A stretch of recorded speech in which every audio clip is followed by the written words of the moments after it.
it's been a kind of open question, right? Georgia Republicans passed this law, gave them the power to remove district attorneys.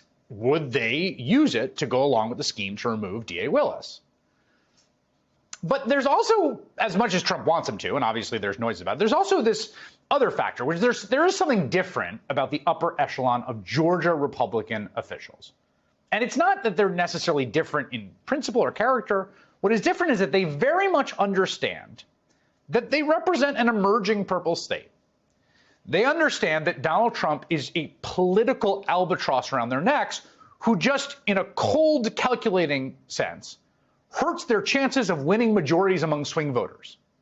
They have seen this brute fact in action over and over and over again.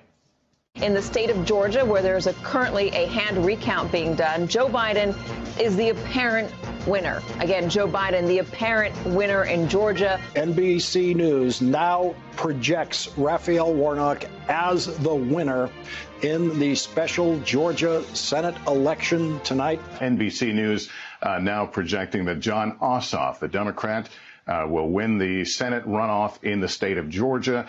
And that leads to the projection that Democrats will regain control of the U.S. Senate. NBC News can now project that the winner of the Georgia U.S. Senate election tonight is incumbent Democrat Raphael Warnock.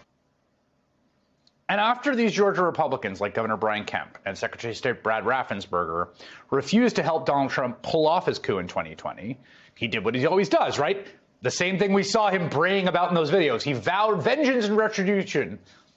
And in this case, he did it by endorsing primary challengers to both men.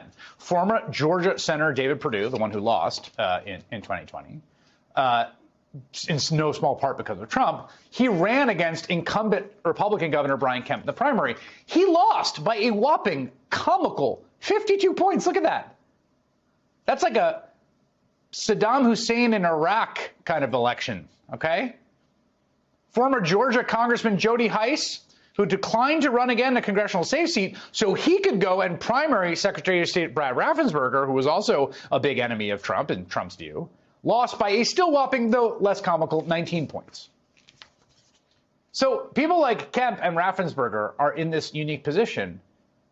They don't have anything to fear politically from Donald Trump. The implicit threat that, like, he controls his base, his followers will defeat you in a primary challenge if you don't do his bidding, didn't work. Donald Trump came for them, and they defeated him in political combat. They didn't just defeat him, they kicked his butt. They are now unburdened. They rightly understand that the 4 times indicted, twice impeached ex-president is politically toxic, specifically in their state, and specifically to the exact kind of Georgia voters that Georgia Republicans need to consistently win to maintain their electoral fortunes and control the state and retain power for themselves, which is how politicians tend to think and usually do. And so with all that context today, Brian Kemp came out and he answered the question, at least for now, of what Georgia Republicans would do about Fani Willis by effectively telling Donald Trump to take a hike. Up to this point, I have not seen any evidence that D.A. Willis's actions or lack thereof warrant action by the Prosecuting Attorney Oversight Commission, a special session of the General Assembly to end run around this law is not feasible and may ultimately prove to be unconstitutional.